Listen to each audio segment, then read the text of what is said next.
Hello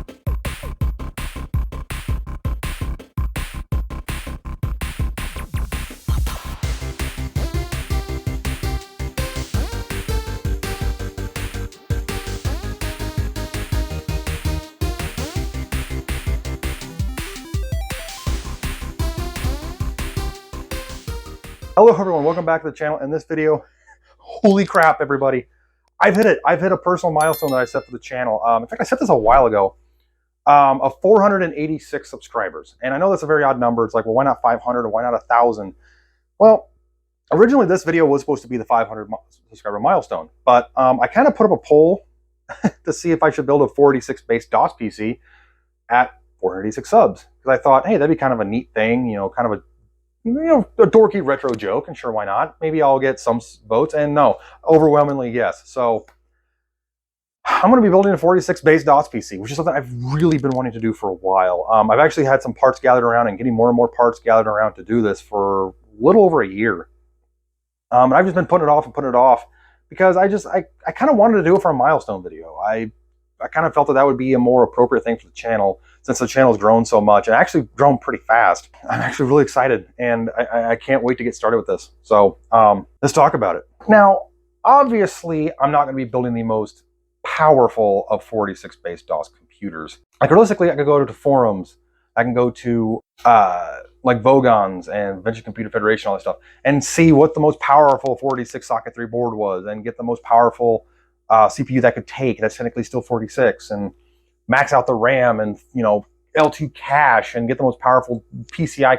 I could do all that stuff, and it would realistically it could be done, but I'd have to track down all those parts on eBay and all that kind of stuff, and a lot of those retro parts are getting more and more expensive, which cost is a major factor in this, yes. But on the other hand, with that, I'm not out to build the most powerful, balls to the wall super 46. I just kind of want to build a 46 that I can use to play a bunch of variety of DOS games, whether games I have or I don't have yet. Mainly because a lot of the games I have been playing, like Doom and Jazz Jackrabbit and Quake, Wolfenstein, or SimCity, I've been playing them on emulators like DOSbox and PC EM and all that kind of stuff, and it's fine.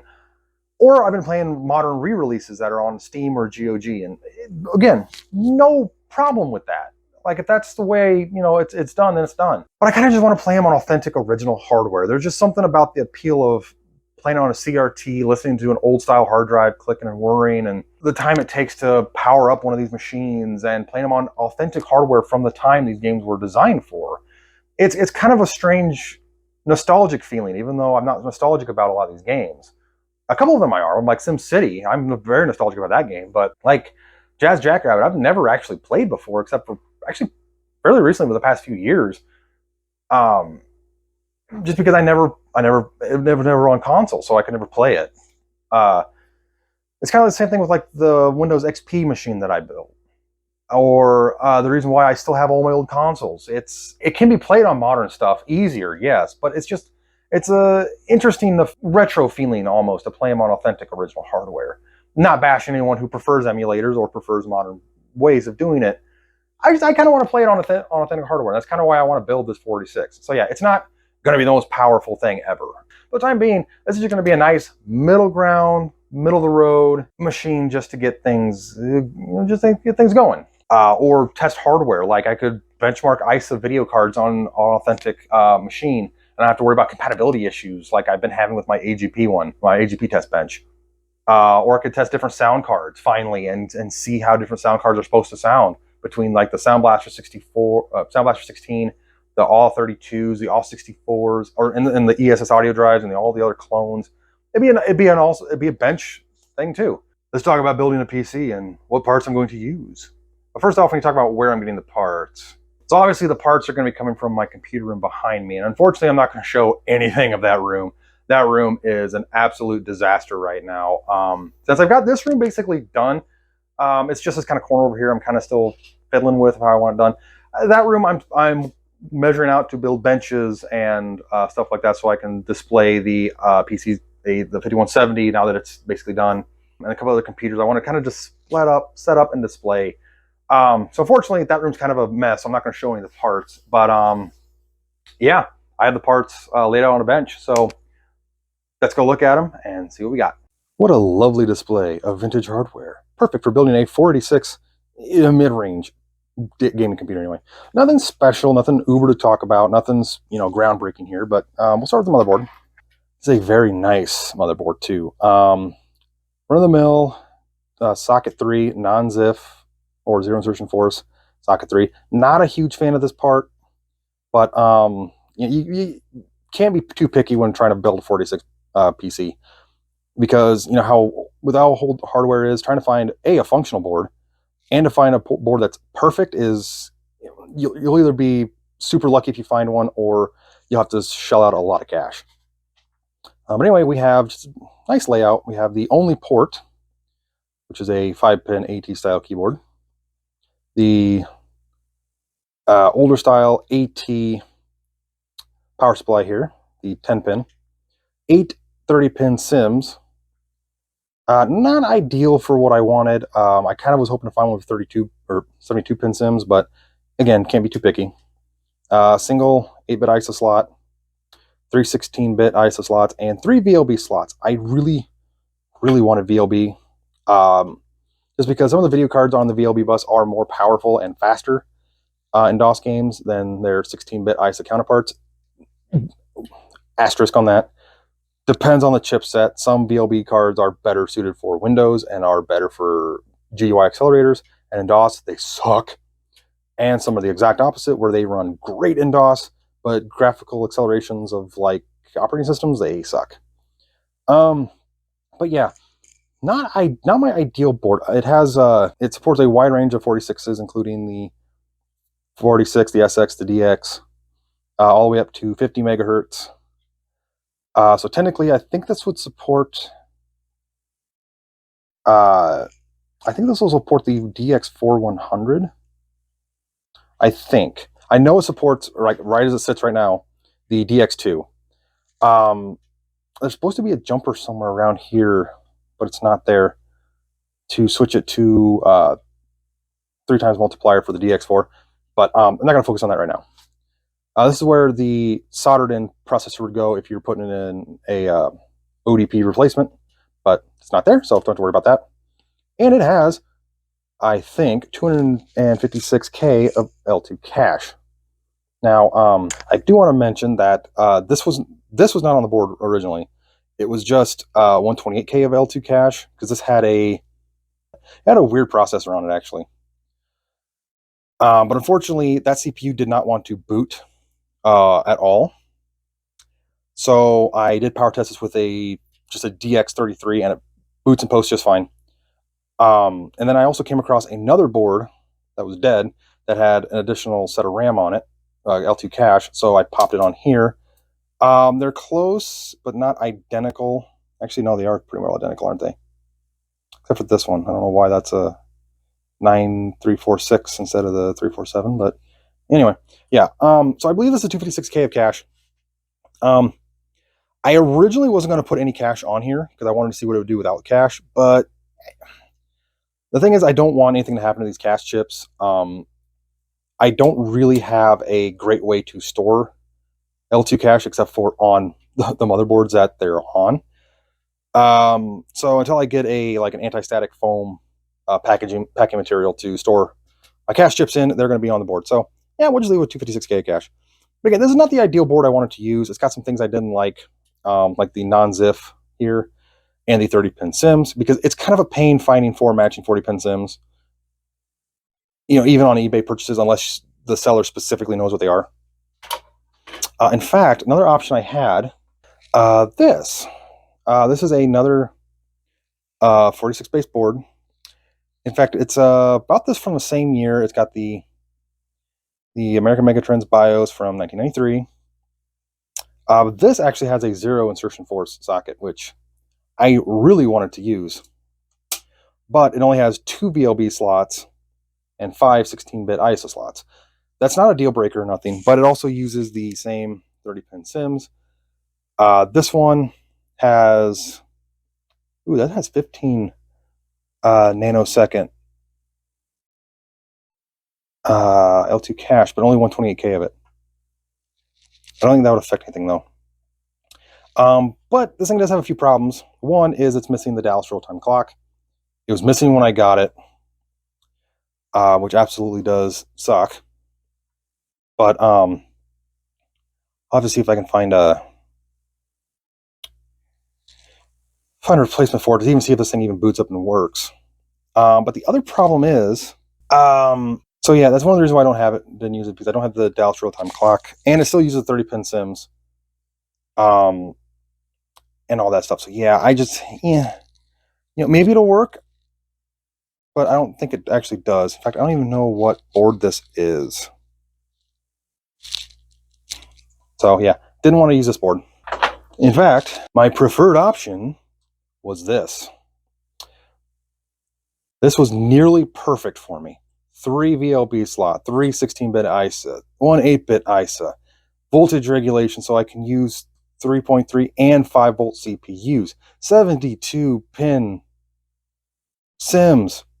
This board would have been perfect. It supports, I think, 128 megabyte of RAM, 512K of L2 cache, which it doesn't. It only has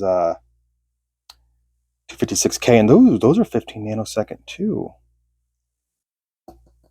I think after no, I'm going to use those 20 nanosecond ones. And then after I get it built and stuff, I might benchmark it after I pop these on just to see if I get any speed boost. I don't think I will, but you never know. But anyway, this board would have been perfect, except for a problem. It's not working correctly. It randomly will not boot, randomly give symptoms that it's dead, and then when it does boot, no matter what jumper setting I have on here, and I've found like 2 or 3 different manuals for this board with a couple different revisions, it doesn't display the correct CPU. I put a DX4100 on here and it displayed as a 48 megahertz unknown. I put an Intel on here, DX2, and it displays it as a 3650. If I put an AMD 46 on here, it either doesn't boot all the time, or when it does, it displays it as it's like a weird it's like 60 megahertz or some weird number. It wasn't displaying anything correctly. So I can't use this board, which is sad because this would have been nearly perfect. I think what I might do is I'm going to ask on a Facebook group that I'm in if anyone has this exact board. This is a Gigabyte GA46 VS. I don't know the revision at all, but I want to see if anyone's ever used this board. It has this exact board that is functional with anything, a DX2, a DX4, whatever. And if they could take a picture of the exact jumper setting so I can put the exact jumpers on here and see if it'll boot. If not, it might be the BIOS chip might be bad, which really sucks because this is from 95. This thing technically might support the Pentium overdrives, but according to the manuals I've been reading, they changed the specs last second on the CPU, so it won't be possible to boot. But this would have been a very powerful board. But that's the board I'm going to use because it is, well, A, more functional, and B, like I said, I'm not going for super powerful here. If I am going to go for super powerful, or at least more powerful, I want to get this board working for like a DX4100 build, or maybe like a DX4120 build if it'll support it, max out the RAM, max out the L2, just push this board, make it stupidly overpowerful. But yeah, oh well. We're going to use this Biostar. Speaking of CPUs, classic. The Intel 46 DX2. Classic chip, classic speed. You just can't go wrong with using this CPU here. I would use this. I do have an AMD DX266, but the problem is it says it's a 3-volt chip, and there's no voltage regulation on this board, so I don't know how it works. So I'm not even going to try it in case there is no voltage regulation on there, because I don't want to burn up, I don't want to burn up a CPU. For RAM, I have these 4 matching sticks of 70 nanosecond 30-pin sims. They're 4 megabyte each, so it gives me a total of 16 megabyte. classic pairing, you know, 16 mega RAM, DX266, socket 3, just perfect. Yeah, my only complaint is that yeah, they're 30 pin, and unfortunately they're not truly identical. One uses gold connectors and one uses focus. One uses silver, if you can see it. But they all do post with this board. Like, it'll post it and it just still displays the same amount of RAM. I don't think it's going to cause a performance problem because the main chips themselves are the exact same part numbers. They are both Goldstar GM71C4100 BJ70s. So they're 70 nanoseconds. It's going to be plenty fast for this thing. We have a 5.5-inch drive here, or 5.25 drive here. Nothing super special. 360K TIAC FD55 GFR. So yeah, I kind of want this in here because if I get any games that are DOS based that'll come on 5.25, then I can use the floppy drive, and also so I can use this. Another reason why I'm building this is so I have a computer that I can use to make 5.25 floppies for various machines, whether it's my my IBMs, well, the 5170 right now, because that's the only one that's working, or any of the other machines that I have that would need that. So yeah. We also have a CD drive. Classic creative multimedia PC2 standard here. This is actually my oldest working, I think, CD-ROM drive. I have 2 quad speeds. I don't know what happened to the other one. The other one's non-multimedia PC branded, but it's from July 95, so it's fitting that, you know, socket 3 range. IDE, got the audio out connector. Yeah, really classic. Again, slowest one I've got. I would love to put a dual speed in here, but again, beggars can't be choosers. Then we have an I/O card. This is I have no idea who made it, but the model number is the TK82C86358712JDO8. If that matters to anybody. Nice VLB, which means I get a little bit extra speed boost in terms of the ID connector. Not that it's going to matter too much on this machine, but plus this is one of the few ones I have that actually says what each jumper does. This will give me serial and parallel, so I have mouse and printer support, plus game port and the larger serial. Not that I'm going to use this because this is going to be on the sound card I'm going to use, but hey, it's there. Plus, yeah, easily marked and readable jumpers. So yeah. And the reason why I'm using a VLB one is just because, you know, I have other ones that are 16-bit. I kind of want to save those for any non VLB based build I do, like if I do a 386 in the future, or another 46 build that's maybe a little bit weaker or less powerful, or maybe I have a machine that needs 16-bit ISA and the floppy and or the onboard systems are dead. So you never know. For the video card, got to go with VLB here. Cirrus Logic, the VI711A revision 2. No idea what that means, but this is a, remember correctly, this was a 1 megabyte card. Not the fastest thing in the world. It uses the Cirrus Logic GD4225. As far as I know, this is actually a pretty good compatible card. Good DOS compatibility. I don't know about Windows, but should do pretty well in the grand scheme of things. I did consider, I have a lot of ISO cards, but I do have this Western Digital card here. I don't know the exact model number, but it's a 1 megabyte of RAM. You may recognize this card that I put in the Turbo XT, because this does work on an 8-bit mode. It's a little bit older card, but I want VLB, even though it's the same, even though technically these are the same RAM amount. I just want a little bit more performance and power out of it. But yeah, once I get this thing working and running and all that kind of stuff, then I'll swap out cards and do some benchmarking with it in a later video. The various cables and stuff I'm going to use. For a sound card, we're going to go with the tried and true classic Soundblaster 16. Classic color, classic sound card. Basically, the most basic card you can use for a 46 build.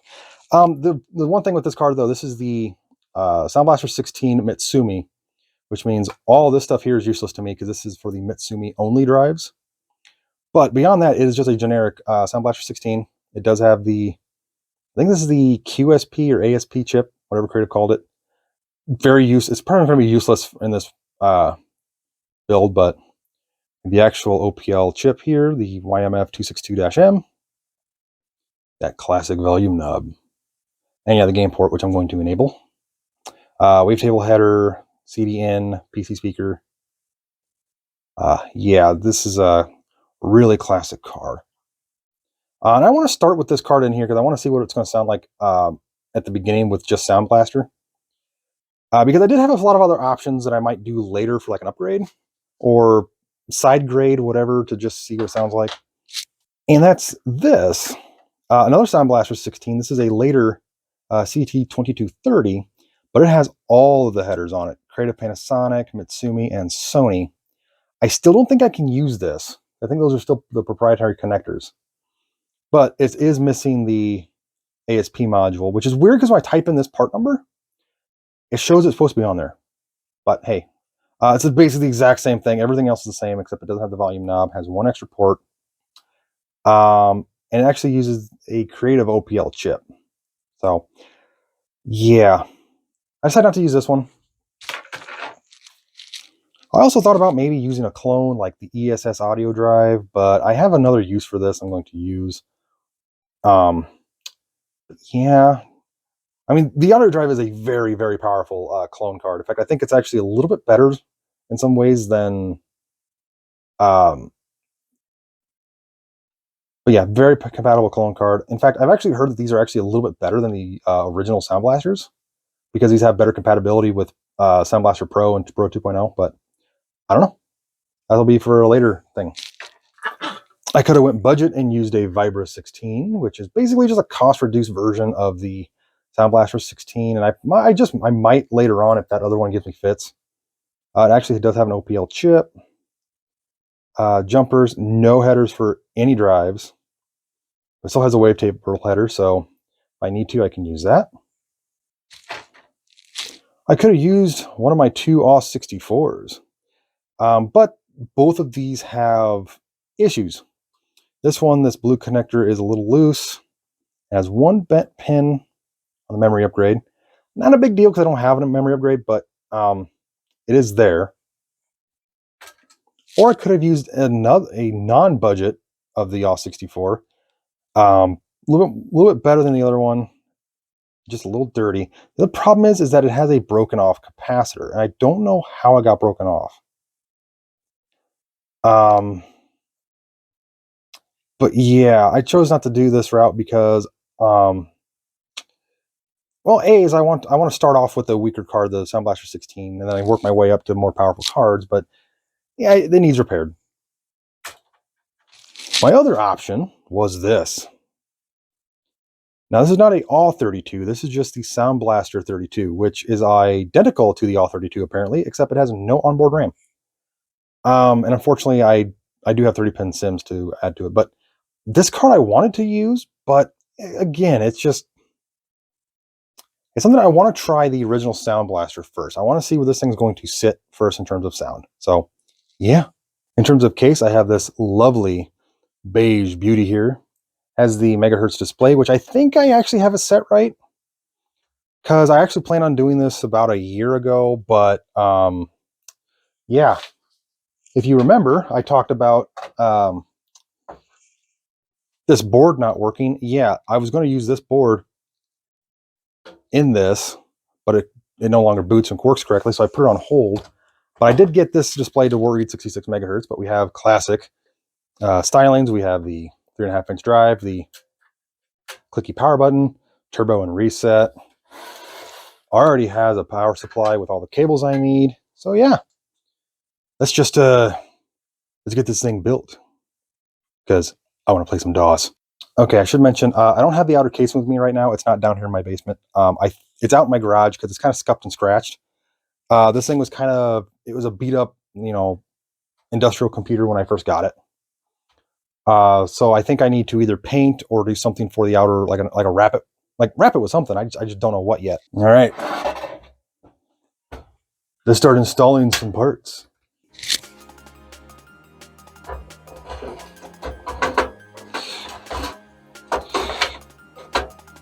Oh yeah.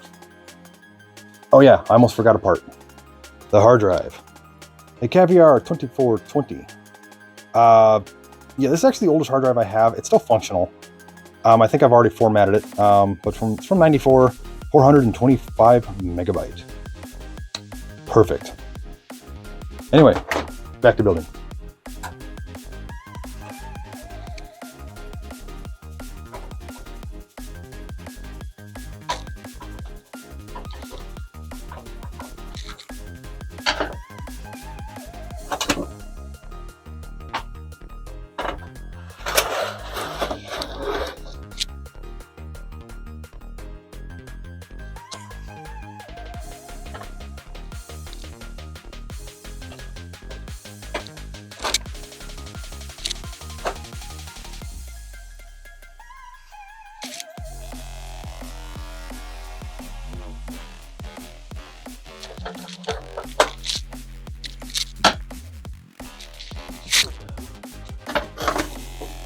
Okay.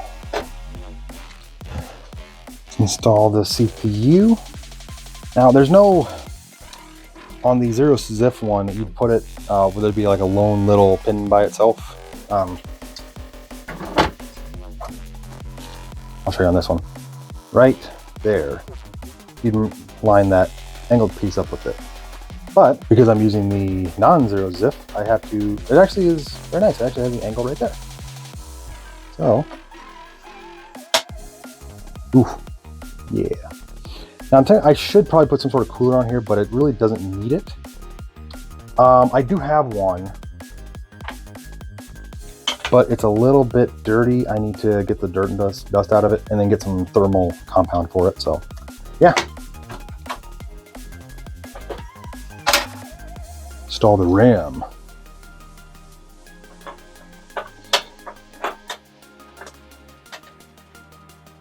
Not as clicky and as satisfying as I would like, but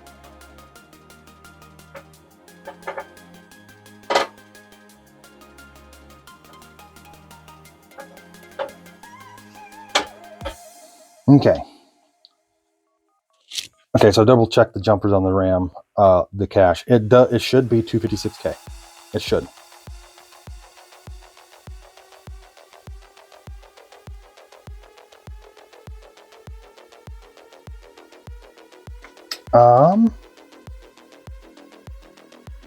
I'm short.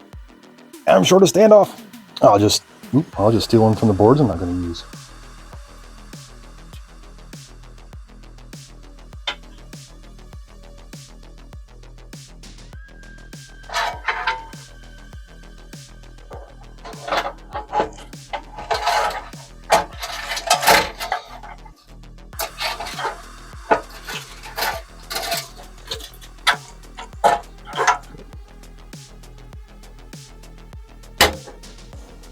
Oh, there we go.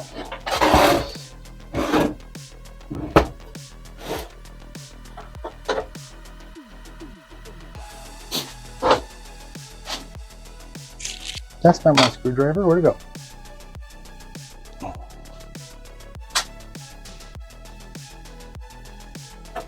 The one screw that holds it down. Oh yeah. And I just realized something cool. I have space to swap out my L2 cache later on. This case is awesome. That's not even sarcasm either. Oh, I should have did the front panel stuff before I... Oh no. Oh no. Why didn't I do the front panel stuff before? Oh yeah, because I'm stupid.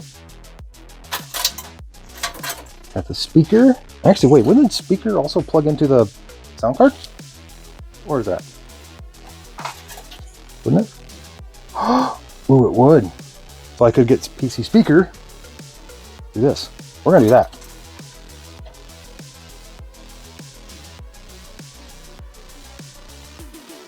Yeah. Oh wait, no, it won't reach. Crap. Never mind. Thought I was onto something.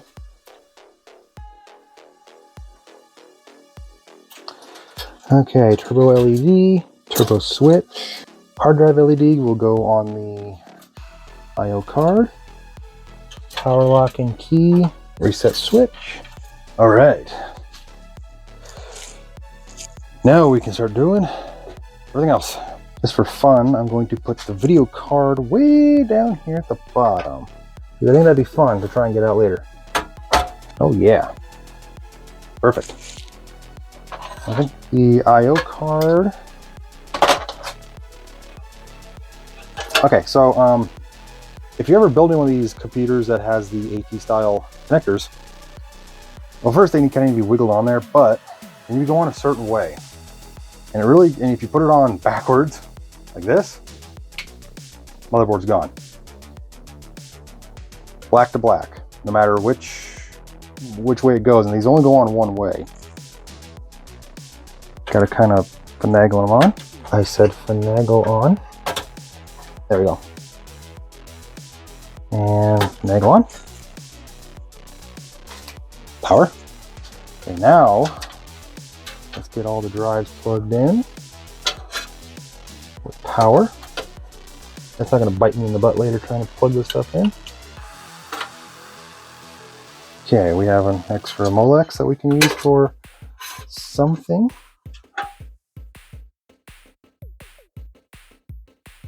Oh, that extra Molex would probably go for the hard drive. Yeah. I gotta figure out how to wire all this stuff in.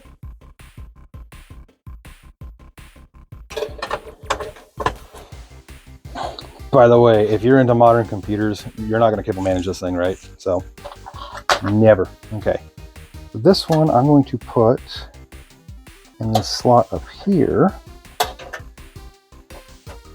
As a just in case, I need to swap it out later. Oh yeah. Then we're gonna put those way up here. I can't because the power connector is in the way. So I have to take up a slot. Awesome.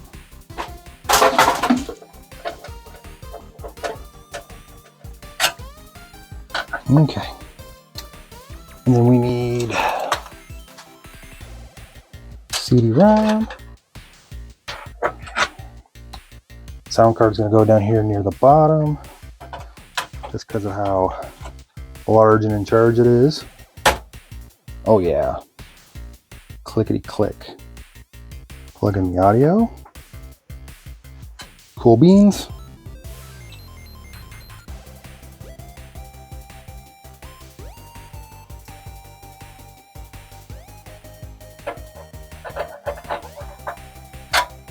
Okay.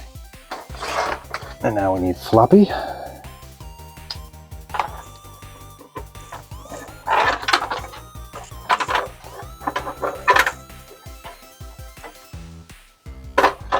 Okay, so we need to put that in there. Okay. Okay, now CD-ROM.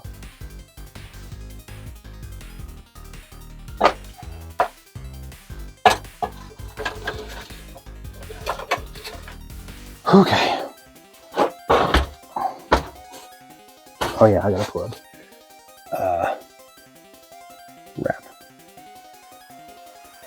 Crap. Okay. All right. Get the hard drives going. And yeah, I know I could use one of those CF cards, but I want to try a spinning disc first.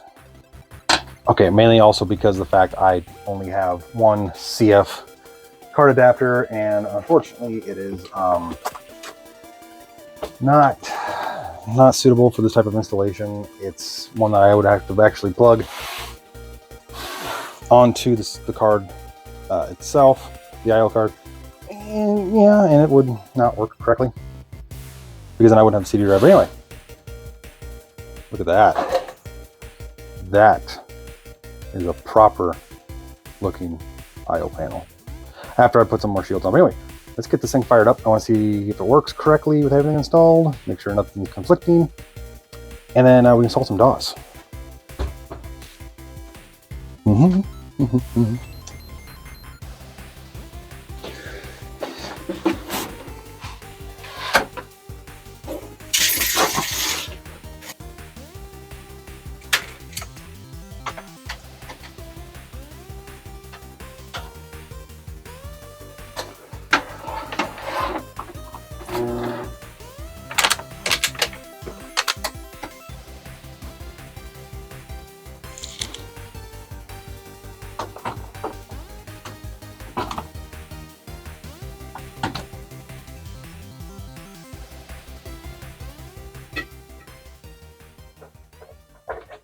Okay.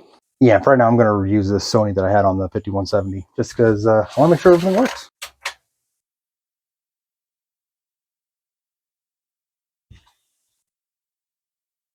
Hoo-hoo, yeah.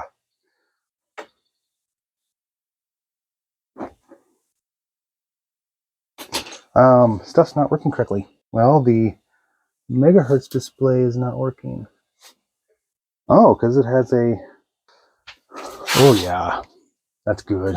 Sorry for the scan lines. I can't get my camera to focus, or not focus, sync correctly. Yeah, and I don't have a CMOS battery, so it's going to be weird. It's not going to install correctly. So A is going to be the 0.4. It's going to be 360. Okay, I'm going to escape. Everything looks good there. Okay, so I can actually change some cache options, but I don't think I'm going to. Not yet. Detect hard disk. Size, okay, so it's 47. User defined, 406, sure. Hard drive DC is going to be not. Actually, I don't know if that drive's formatted. I don't know what's on here.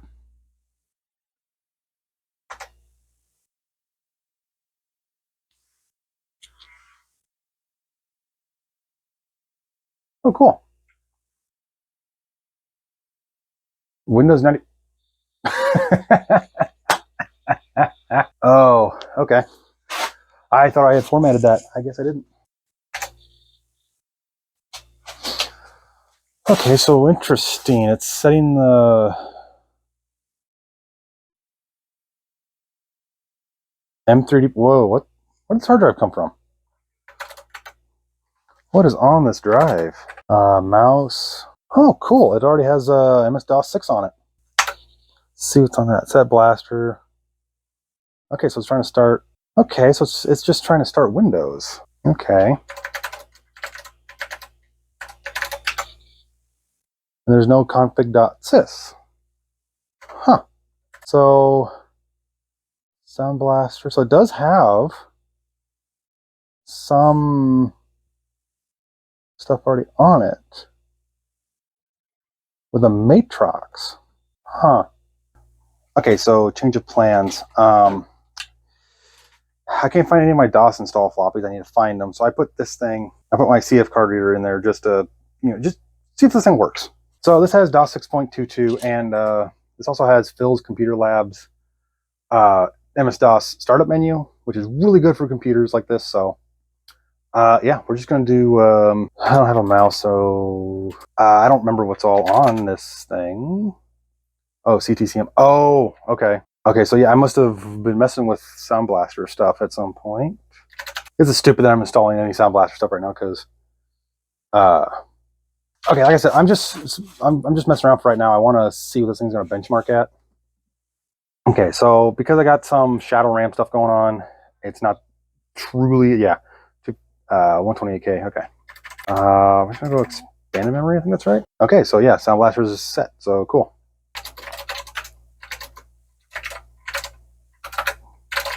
See where this thing is going to be at.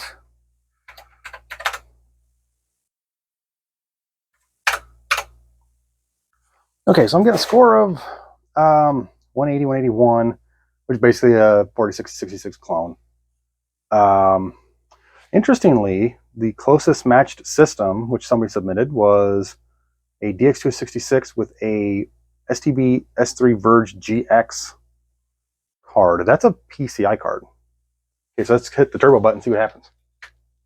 Dropped it down to 62 and basically a 36XX33.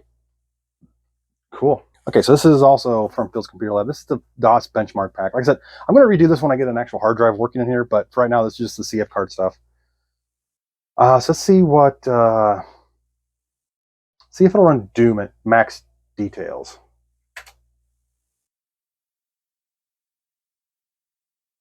Awesome. Ooh, that ain't running too bad, actually. A little bit of slowdown, but not too bad.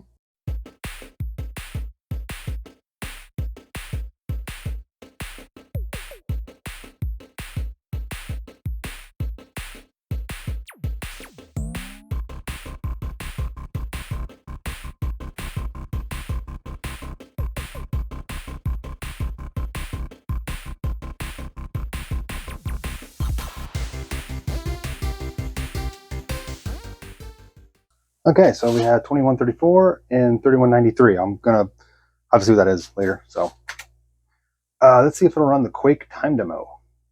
I don't know if it will because I think Quake doesn't like 486s. Ooh, it is. Cool. Ooh, it's a little choppy, but that's not bad actually.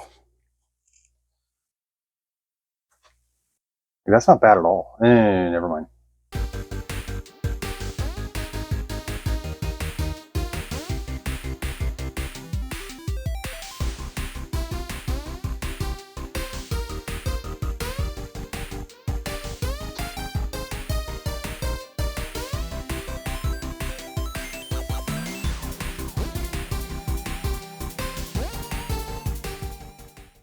Yeah, Quake's really better suited for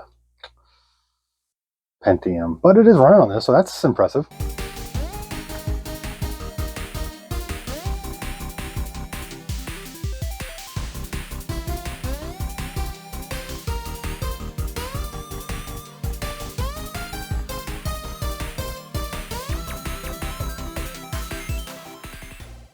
Okay, so 6.6 FPS. And okay.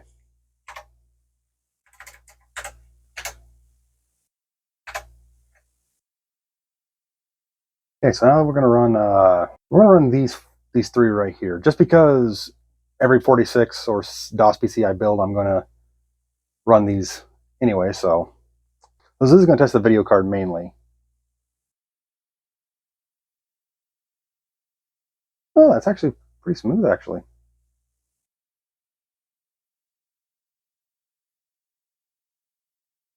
Okay, so 41.6. Not too bad. I don't know where that lies anyway. Let's try 4. This is going to test these the SVGA compatibility on the card too.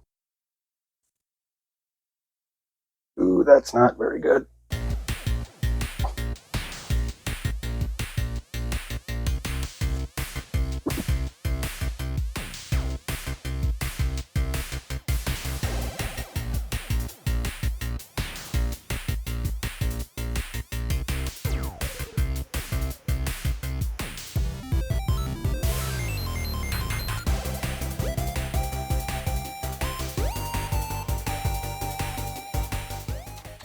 Okay, a score of 13.7 and 8.2 frames per second.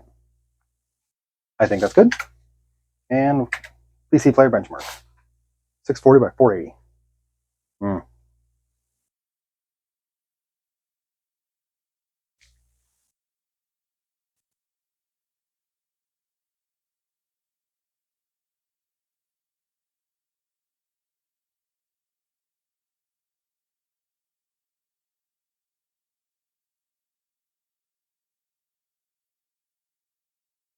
Okay, so we got a player bench of 3.4. Not sure that's good or not. Okay, so, all right, I'm gonna go see if I can find, oh yeah, and I didn't see this before. It's broken. That's why the megahertz thing's not working at some point. But anyway, yeah, I'm gonna go find, so yeah, I'm gonna go find or make some floppy drives so I can install DOS properly onto this, and then start fresh clean install, and then play some games. Hello everyone, welcome back. So it's been a little bit, different shirt. Hair's a little more messed up because I got stressed out from this. So yeah, so when we left off, I had powered this thing up. It turns out there was Windows 95 on that hard drive. So I popped in a boot disk and checked it out. There's really nothing on it. What was really weird, there was some Matrox files and stuff. Nothing major, nothing really important. So I, made sure nothing was good on it. Formatted it, wiped it, and I even decided to reinstall MS-DOS, which was part of my problem because I couldn't find my install floppies at all. So I had to make some. I don't know what was going on, but I have a brand new pack of floppies, and so this is the stressful part. I tried my Windows 95 gaming PC. That I'll put a video here. Didn't want to format them. I tried my XP machine. Didn't want to format them. I actually tried a COM pack and I still didn't want to format them until I tried a few floppies further into the pack and they formatted just fine. So a whole day of screwing around and messing with that, I finally got it. But anyway, yes, we have a working MS-DOS install. Actually doesn't sound too bad actually. Sorry for the flicker you're seeing. It's the camera, not the screen. The screen's actually clear, crystal clear.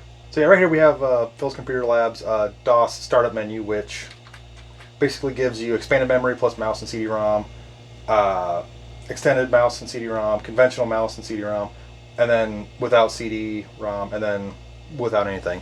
It's a really compatible, really nice thing to install. I just unpacked all the files onto another floppy and labeled it Phil's Computer Lab in case I ever need to reinstall this into anything else, which I'm probably going to in a lot of systems, let's be honest. But yes, we're going to use the expanded memory plus mouse, and then we're going to, well, we're going to install some DOS stuff. I have some DOS games copied to a CD, and some other little stuff here.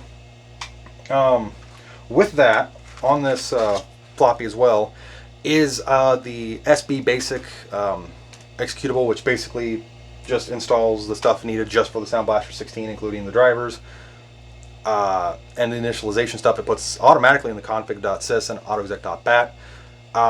It basically will work with, I think, every Soundblaster sound card, I think. Don't quote me on that. But it auto-detected it that it was a Soundblaster 16, so it just set everything to the normal parameters for it. Blaster, A22, interrupt 5, DMA 1, high 5, P3330, and then T6, and then the synth and the other stuff. So yeah, it just automatically preset the card. And because of the Phil's Computer Lab thing, it automatically updated the AutoExec also and installed a CD-ROM driver and the mouse driver. So basically everything's self-contained, basically within these 4 floppies. And MS-DOS 6.22 plus the supplemental stuff and Phil's Computer Lab stuffs. I'll link his the stuff down in the comments. But anyway, yes. So yes, let's install some games with the CD-ROM. Invalid what? Oh, what's going on here? Okay, so I'm back. I've got this thing powered back up. So, here's the fun thing. This quad speed CD-ROM drive doesn't want to work. Doesn't even detect, like at all. I even tried it in another computer. Doesn't detect at all. Doesn't even power up. Nothing. I was kind of thinking it didn't work. I kind of wondered, but yeah. But the story's not over there, because I also found my other quad speed drive, and guess what? It powers on. It detects. It loads lets it load the driver, but it won't read nothing. It keeps saying drive D has no volume.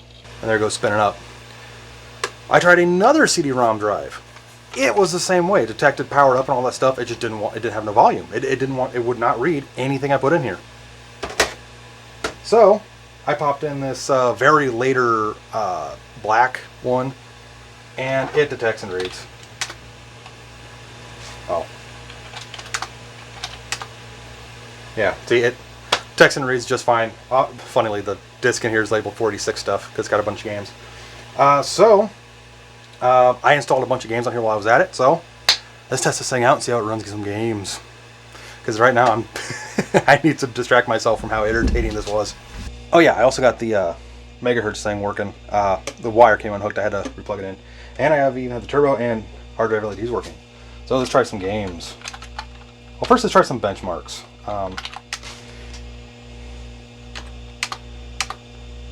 Okay, so I did lose a couple points. It's now at 179 with a max score of 185. So it's basically just a 486-66 clone. That could just be from the drive. That could be from, you know, any number of stuff. But it's still, you know, pretty high.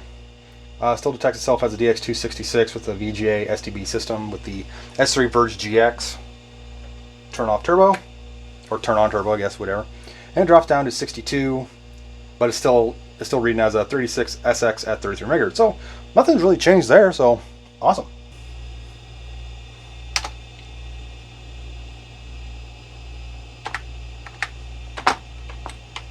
Okay, so I'm gonna have to fix the benchmark thing. I don't think I copied it over correctly because it kind of does that weird thing. But all right, so let's try a few more games. Let's try, what do I have on here for games? Ooh, I have Duke 3D. I think it's set up right. So see how it runs this, because this game's kind of challenged to run on 46s. It technically will run on it, but it kind of prefers Pentiums, and it's a shareware version, that kind of stuff. So it's not gonna. Ooh.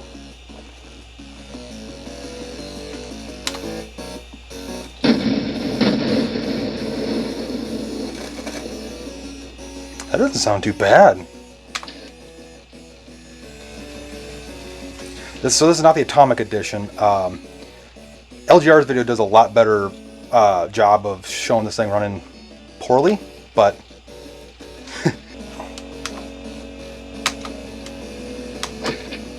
yeah, it's extremely sluggish, even the menu. Let's rock. Damn, those little bastards left April shooting up my ride. Alright, so we're getting I don't know if you can read it, but I'm getting 5, 6 FPS. 4. I'm getting single digit. 8. I hit 11.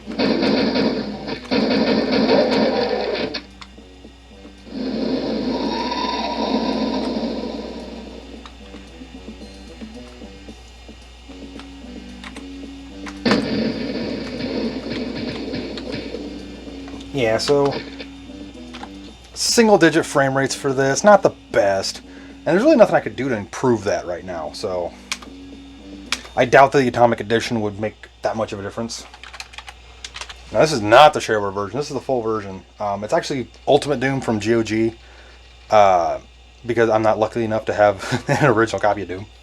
Turn that down a little bit.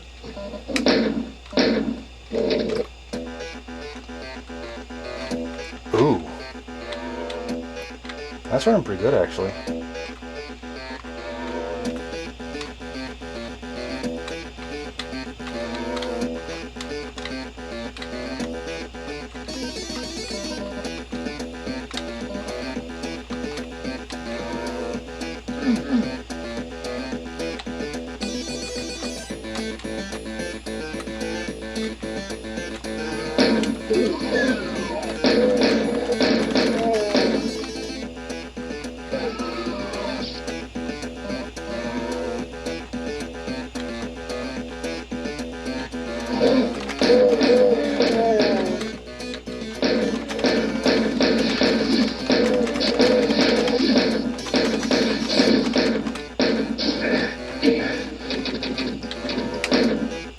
Oh yeah.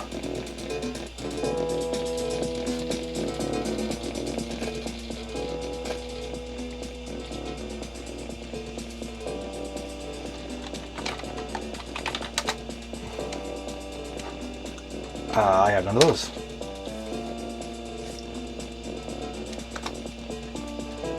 We'll do trainee.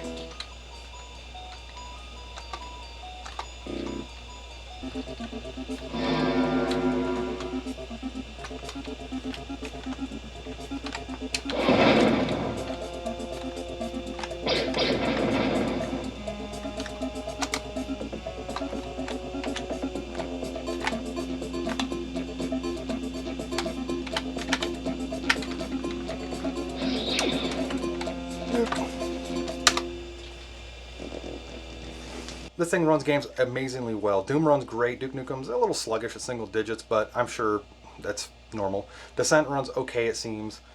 The other games that I have on here, I don't think the files got copied correctly, or they didn't get copied correctly to the CD, because they're not installing correctly at all. They're not working. You saw with the benchmarking thing, it was kind of having an overflow problem. Again, that's probably my own fault. So I need to do some tweaking with this thing and get it fixed and that kind of stuff. And it would have been a lot easier if I would have kept the CF card in here, huh? But until I get the right adapter, I'm not going to do it that way. So yeah, once I get that fixed, I'll be playing some DOS games with this in another video, because I do want to try some different hardware. Software, sound cards, that kind of stuff. Maybe Windows 3.1, because I really don't have too much experience with that. So yeah, with that being said, thank you everyone for watching this video. And sticking with me for the past few years and helping me finally hit a milestone for the channel. I don't know when this video is going to come up because of the past few days I've been working on this thing. I've actually had some time to record a couple other videos, so those might come out before this. So yeah, I don't know what it's going to be yet. I do want to try and go through all of my my stack of CD-ROMs behind the camera here to see which one of the beige ones work correctly, so that I can get a correct CD-ROM in here, because right now this black one, it just doesn't fit. But yeah, everything else works just great, and I can't wait to use this thing to play DOS games for the channel and test out hardware and software and operating systems and all the good stuff. Put down in the comments if you want to see me run any specific DOS games or specific hardware. If I have it, I'll use my CF card here to run it and test it and compare it with the current specs it is now. I'll put links down below for everything. So yeah, again, with that being said, thank you everyone for watching the video. Thank you for helping the channel grow, hitting this milestone, and sticking with me. It's been an amazing ride, and I can't wait to see where it goes. So again, thanks to all of you, and I'll see you all in the next video. Thanks for watching.